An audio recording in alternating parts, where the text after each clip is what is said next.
This is Locked On Bets, the daily betting show that means business from the Locked On Podcast Network.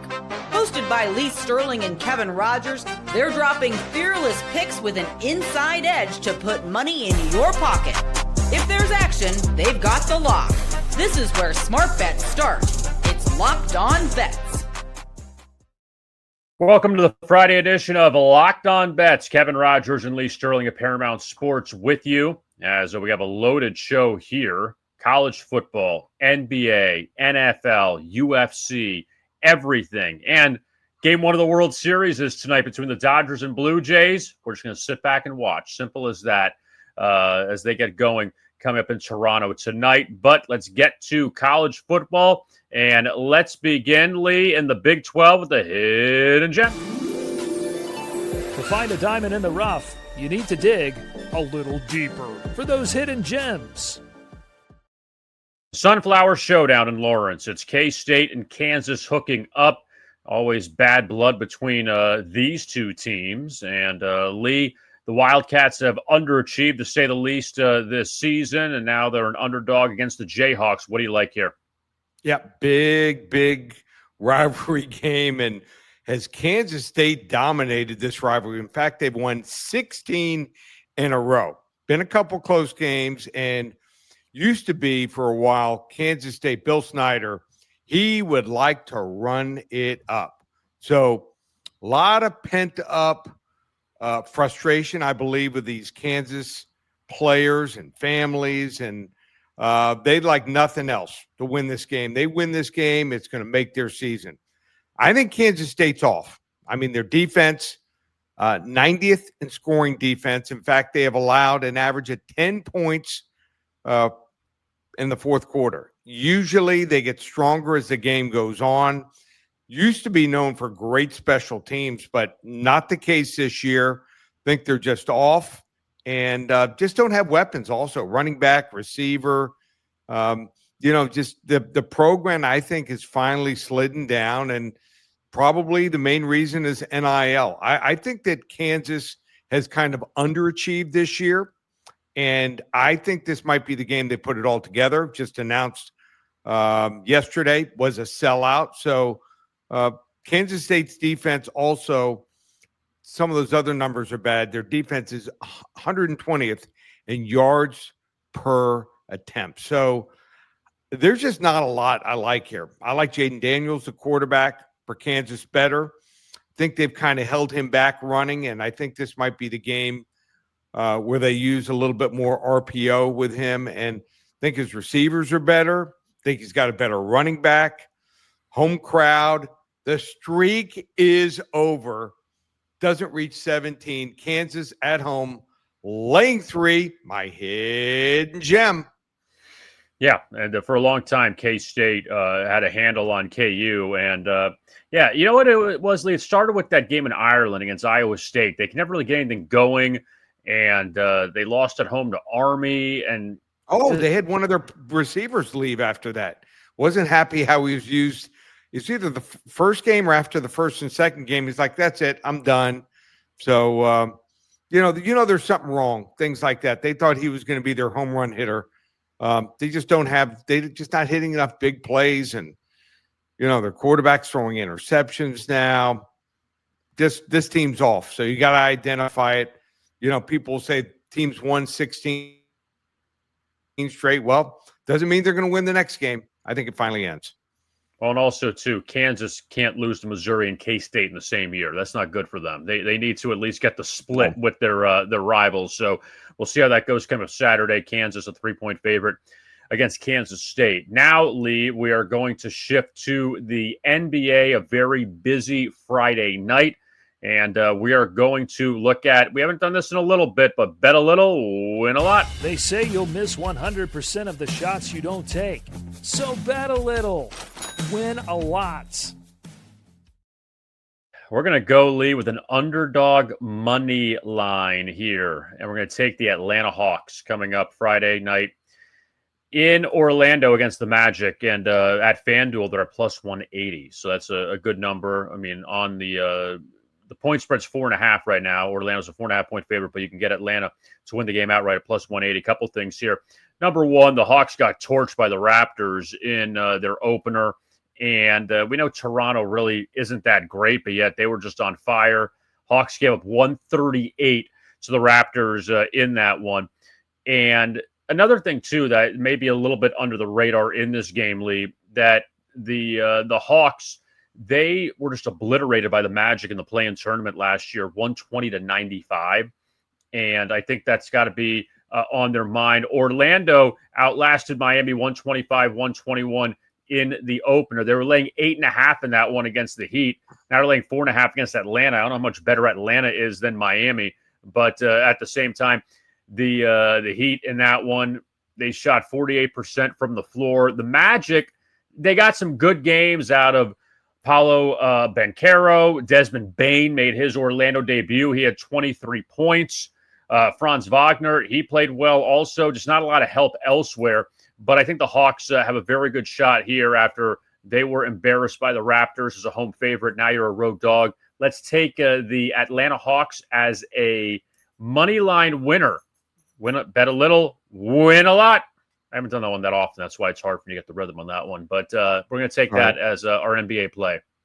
I love Atlanta as an underdog. As a favorite, I mean, let's be honest. They shit the bed. I mean, no two ways about it so many times. They just take it as a challenge.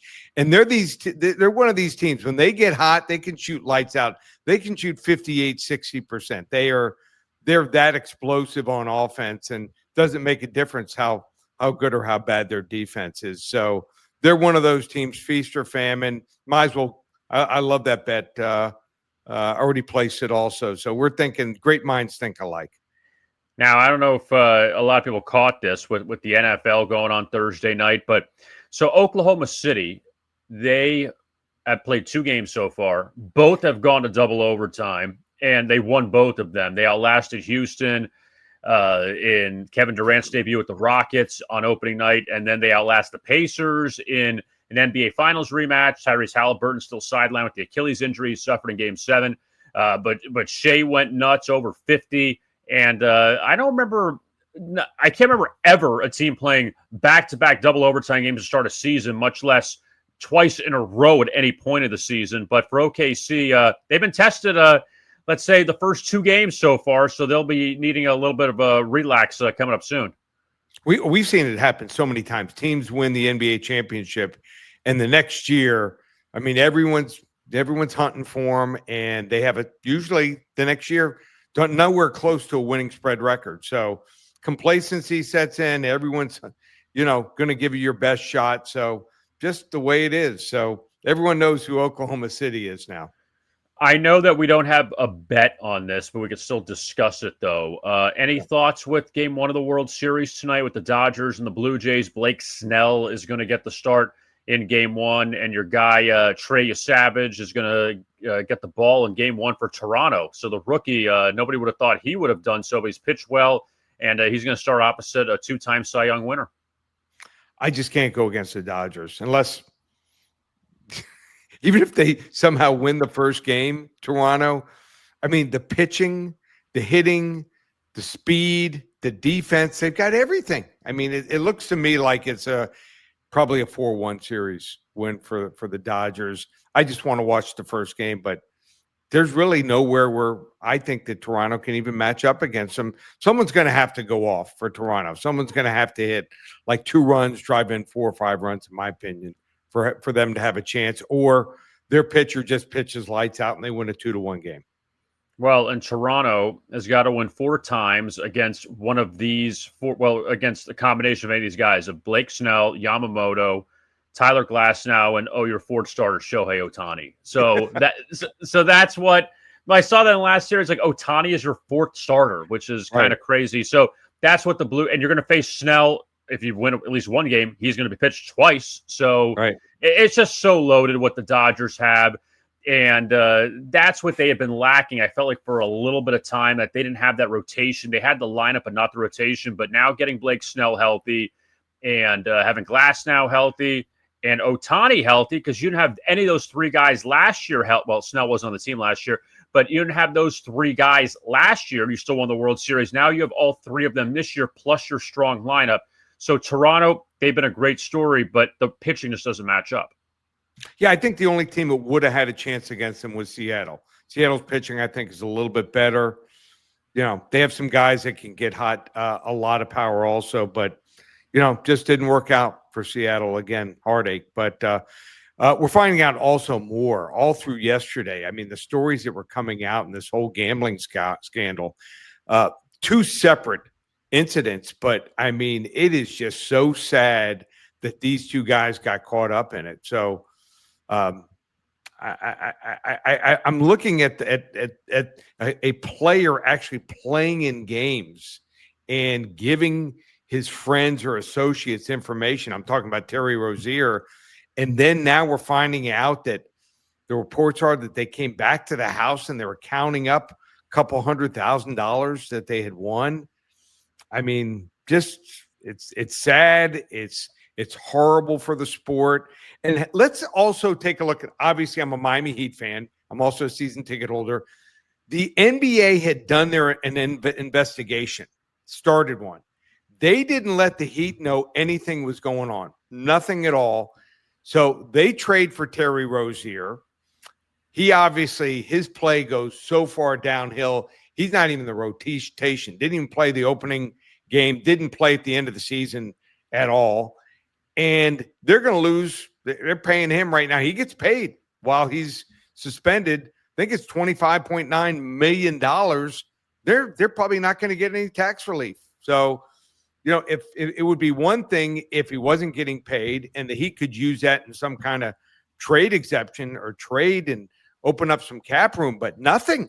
So the Heat totally got screwed here, and the league knew something was going on. They cleared him. He was indicted. Not saying he's guilty, but the evidence looks pretty overwhelming. I want your opinion on this before we look at some other games. And I know what your answer is probably going to be, but I still want to ask it. With some of these incidents we've seen with Porter of the Raptors and now with this Rozier situation, do you think we're going to see some kind of, not regulation, but maybe even a minimalization of player props to try to avoid these things of players getting involved in a sense, fixing their own plays?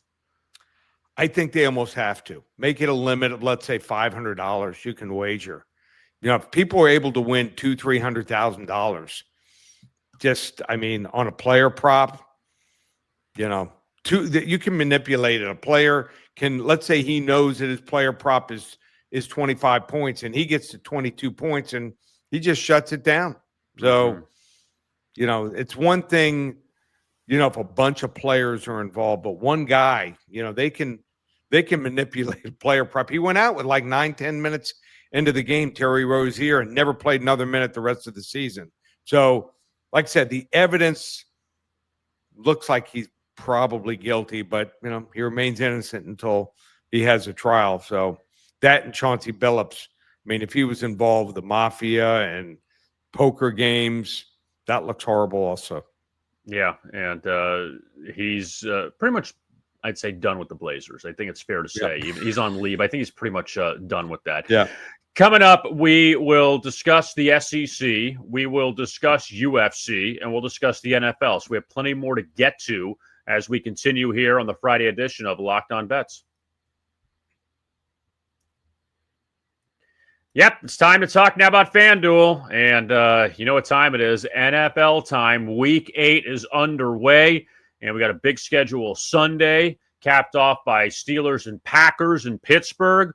Monday, Commanders and Chiefs in Kansas City. So many games on Sunday, and FanDuel is an offer that you don't want to miss. Right now, new customers can bet just $5 and get $300 in bonus bets if you win. That's right. Pick a bet, put down $5, and if it hits, you'll unlock $300 in bonus bets to use across the app. And what can you bet on? So many things: sides, totals, money lines, also player props. I mentioned that Sunday night game in Pittsburgh. Jordan Love, you want to look at his yardage prop. Aaron Rodgers against his former team, his yardage prop as well. Patrick Mahomes, he is the MVP favorite at FanDuel. You can bet on that award, or if you think someone else is going to leapfrog Mahomes. You could go there too. Also, Super Bowl winner. Chiefs up there as one of the favorites. AFC and NFC champion. All the choices. And also you have college football. You have the World Series underway. Also NHL season, NBA season, all of it. College basketball is not too far off. So many choices at FanDuel. So what are you waiting for? Visit FanDuel.com to download the FanDuel app today and get started. We continue here, Locked On Bets on a Friday, heading into the weekend. Kevin Rodgers and Lee Sterling of Paramount Sports. So now we finally, well, not finally, we already talked about one college football game. We talk about a second one now. We go to the SEC, Texas A&M and LSU. Time now for a blowout special. Oh, boy. Last one out, turn off the lights. This one's a blowout. Texas A&M visits LSU. And here's my first question, Lee, before we get to the game. Has Brian Kelly been a failure at LSU? I'm going to say he wasn't a good fit. Okay. I'm a little shocked. I thought he was a better coach than what he is. So I thought he was going to bring them back to prominence. Thought all he needed was a little more talent from the days he was at Notre Dame. So I'm a little surprised. But that being said, I think they're facing a real good team at Texas A&M. Outside of Ohio State, they might be the most complete team. Marcel Reed last year, they put him in at halftime. It was his coming out party, led him to 3 straight touchdown drives. They won that game 38-23. LSU's defense couldn't get off the field last week against Vanderbilt. They were on the field for 37 of the 60 minutes, and they were facing Diego Pavia. I think Marcel Reed is more dynamic, bigger, faster, stronger, better arm. Vanderbilt has better tight end, but Texas A&M has clearly 2 better wideouts, 2 of the best, maybe the best tandem that's out there, especially in the SEC, them and Alabama. So I think they're going to use a similar game plan that we saw last week Vanderbilt using. LSU is going to be without their left tackle, which is a problem. A&M 10th in pressure rate, also 4th in sacks. So I think A&M might lose the game, but not this week. I have A&M winning this game, even in Death Valley, where they've had tons of problems over the years. 31-20, going to be my blowout special. All right, so a couple of college football games in the books for this Friday edition, and now we go from college football to UFC 321 in Abu Dhabi. That is right, early Saturday, Lee. Time now for our second blowout special. Oh, boy. Last one out, turn off the lights. This one's a blowout. UFC 321 coming up on Saturday, Lee. You've picked a lot of winners in UFC since we've been back on the air since late June. So what do you like with your blowout special for this event on Saturday in Abu Dhabi? Yeah, co-main event for the strawweight title, Mackenzie Dern and Verna Jandiroba. And they fought 5 years ago, and Mackenzie Dern won a unanimous decision. I believe it was 28-27 in all 3 cards. So she won 2 out of the 3 cards, won the first round. Jandiroba won the second round, and Dern won the third round here. So this is going to be 5 rounds, and both fighters have improved. But the way I see it, Mackenzie Dern is bigger, stronger, more explosive, has a better chance as far as boxing to inflict damage on her opponent here. Going to be tough for either one of them. They're going to have to, really sink in a great submission to beat the other. Both have really high thresholds for pain. They're both very good on the ground. So it is possible, but I just think that anything that Jandiroba can do, Mackenzie Dern can do better. And I think she's just improved a little bit more. I mean, her punches are really good against Jandiroba.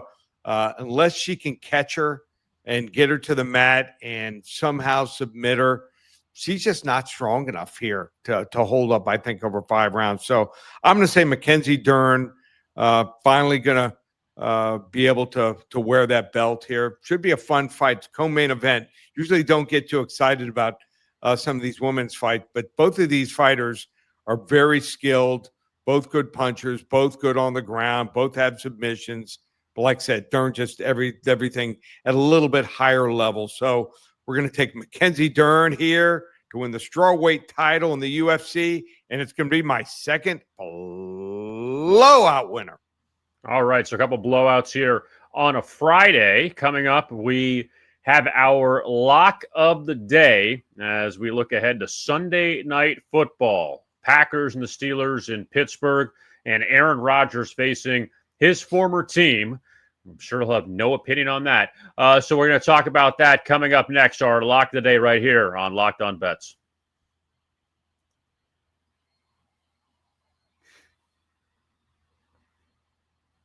Locked On Bets continues here on a Friday. Kevin Rodgers and Lee Sterling of Paramount Sports. And we have one NFL game already in the books, and the Chargers just blow out the Vikings 37-10 on Thursday. I will say one thing that was big for the Chargers in this game, Lee, is they ditched those ridiculous yellow jerseys and went back to those navy blue from the 90s, and that definitely spurred them on.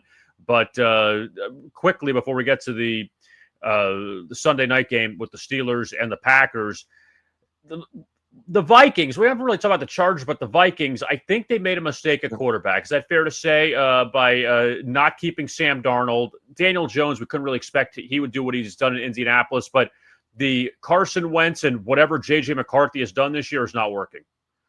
No, but I think you got to go back to McCarthy. See what you had. I mean, look good, especially late third, early fourth in that opening season win to Chicago. Looked much better than Carson Wentz. I never thought the last 4 years Carson Wentz has looked like a starting quarterback anymore. So maybe he looks great in practice, but that's why I didn't give out the game to my client. So, just wanted to go with the under with the receiver, and that was the better way I think to go. And it was because T.J. Hawkinson had 2 catches, and you said the under 4.5 and 2, and it wasn't. Carson Wentz barely did anything. Justin Jefferson had a couple catches early, but that was pretty much it. So a couple of primetime games, 3 primetime games this week, all the interconference opponents, Washington, Kansas City Monday, and Sunday night, it's the lock of the day with the Steelers and the Packers. Open it, open it, open it! Lee has the key to the lock of the day.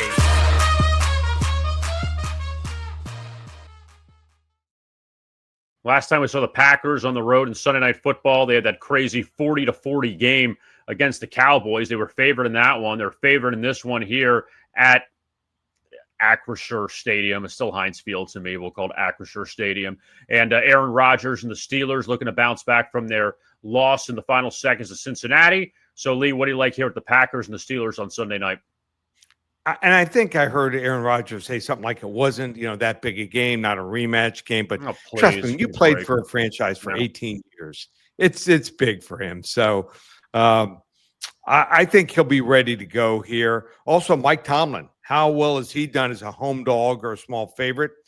Last 3 seasons, well, just 10-4 against the spread. I'm a little mystified that their defense hasn't played better. I think they've got some really good parts. For some reason, the tackling hasn't been well, had a couple busts in coverage. Jalen Ramsey hasn't been as good as advertised. I think he needs to pick up his game. I don't know if he's playing hurt or he's slipped here, but they should have, 2 of the best cornerbacks in the game. And but on the other side, the bigger problem is Green Bay. Why are they a 3-point favorite? They're here on the road. So you're saying on a neutral field, they're 6 points better. I don't see it. I think Jordan Love has been below average this year, except for, Micah Parsons, who on the defense has really shown out. I don't see it. I think their cornerbacks are horrible. They get beat a bunch, and then even when they're right there in coverage, they just can't make a play. And then the receivers, they have a bunch of guys that are 2s and 3s. They don't have a number 1 guy. They're not getting separation. They're not making Jordan Love's life any easier. The running game is okay. So they were lucky to win last week here. I think this is a great situational play. And you know what? It's Friday. I love the game. I've been waiting all week. I'm going all the way up. Level 3 lock. Pittsburgh Steelers win this game outright 28-24 over Green Bay. Yeah, it should be a fun game Sunday night to wrap up that Sunday card in week 8 of the NFL. And then when we're back to you Monday, Washington and Kansas City. No Jaden Daniels for the Commanders. It's going to be Marcus Mariota once again, as Daniels hurt once again. Now, Lee, 23-2 the last 5 Sundays in the NFL. And Paramount Sports is on fire in the NFL, and also a big college football slate coming up on Saturday. Yep. You want to join me. We give out some games. We have some fun, give you a sampling of what I got. But you want to get my very best. 23-2 the last 5 Sundays. We've gone 5-0, 5-0, 5-0, 4-1, and 4-1. You want to get 4 weeks of 5 selections every Sunday, just $197. We have a huge UFC card. 5 selections, $57. It includes one of those 5 selections, a 50-unit max wager, and we're 25-12 on our 40 to 50-unit max wagers in the UFC. And like I said, the World Series started. We got basketball. It's in full swing. NBA, love the NBA. The first couple weeks, teams going all out, showing what they got, and hockey. So everything's up and available. This is one of the greatest couple weeks for every single sports in action. Just one place, ParamountSports.com, or give me a call here at the office, 800-400-9741. I'll set you up with a package. All right, and don't forget to subscribe to our YouTube channel, Locked On Bets, as well as the podcast version. You can find on Spotify, Apple, or wherever you get your podcast. You can find Lee on X at Paramount Sports, myself at Rodgers Picks. And again, we appreciate you tuning in. Best of luck this weekend. We will talk to you again coming up on Monday for another edition of Locked On Bets right here on the Locked On Podcast Network.